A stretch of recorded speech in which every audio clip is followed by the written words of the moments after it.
Assalamualaikum warahmatullahi wabarakatuh. Kami dari kelompok 10 di sini akan menjelaskan tentang konsep pendidikan menurut tokoh pendidikan Indonesia. Yang pertama yaitu konsep pendidikan menurut Ki Hajar Dewantara. Bangsa Indonesia pastinya tidak asing dengan penokohan dari Ki Hajar Dewantara, yaitu sosok yang selalu menjadi kebanggaan bangsa Indonesia sebagai tokoh yang mempunyai jiwa pejuang yang tidak kenal kata menyerah, sebagai seorang pemimpin yang dapat menuntun anak buahnya, sebagai seorang yang kritis terhadap dunia pendidikan, yang telah menghasilkan berbagai gagasan yang meliputi masalah politik dan budaya, sehingga beliau dikenal sebagai seorang pejuang pendidik Indonesia. Dalam buku Ki Hajar Dewantara dan Taman Siswa dalam Sejarah Indonesia Modern, pendidikan yang menjadi cita-cita Ki Hajar Dewantara adalah membentuk anak didik menjadi manusia yang merdeka lahir dan batin, luhur akal budinya serta sehat jasmaninya, untuk menjadi anggota masyarakat yang berguna, bertanggung jawab atas kesejahteraan bangsa, tanah air serta manusia pada umumnya.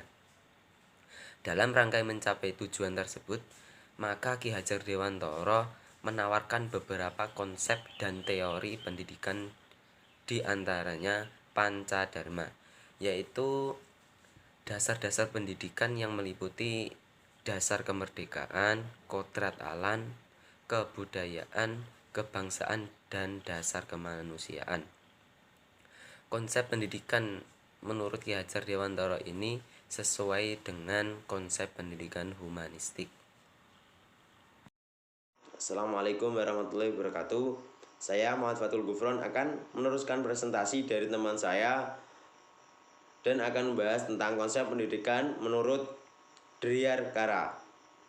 Dryarkara merupakan salah satu tokoh filsuf yang ada di Indonesia yang lahir di Pegunungan Menoreh, tepatnya di Desa Kedung Gubah, Purworejo, Jawa Tengah pada tanggal 13 Juni 1913. Bagi Dryarkara, pendidikan merupakan kegiatan sadar untuk memanusiakan manusia muda yang dia sebut sebagai hominisasi dan humanisasi.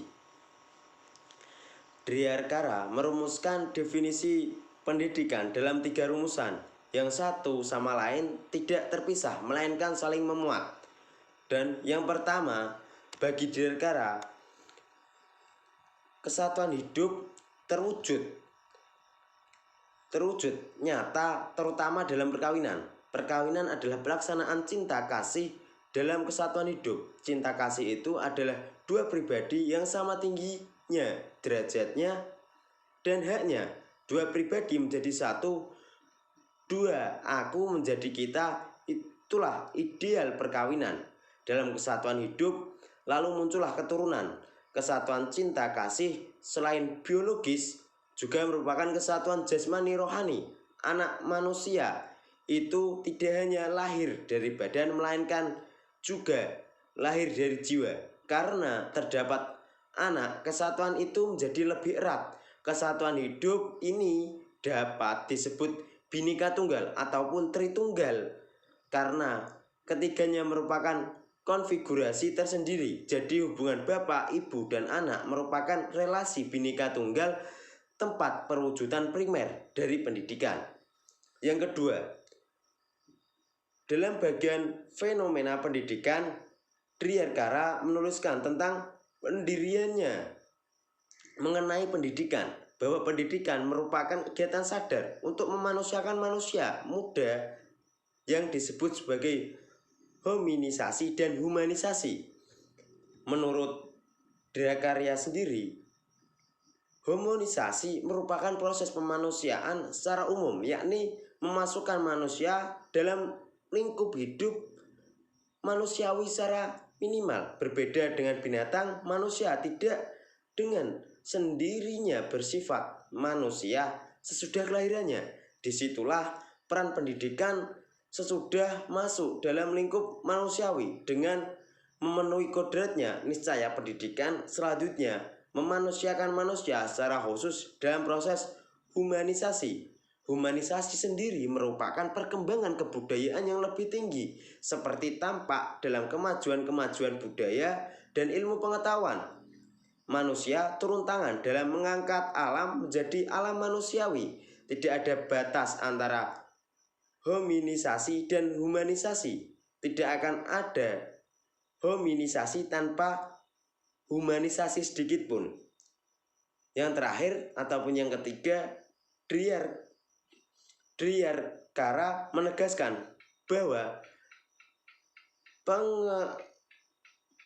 pengajaran nilai-nilai merupakan unsur yang mengorganisir dan datangnya dari pihak pendidik. Tidak ada unsur yang hanya melalui dari satu pihak. Perkembangan anak pun mempersatukan perbuatan-perbuatan yang bersifat mendidik sehingga tidak tercerai-berai, tidak terpisah-pisah tanpa hubungan, melainkan merupakan satu kesatuan. Mungkin itu yang dapat saya sampaikan, kurang lebihnya mohon maaf. Wassalamualaikum warahmatullahi wabarakatuh.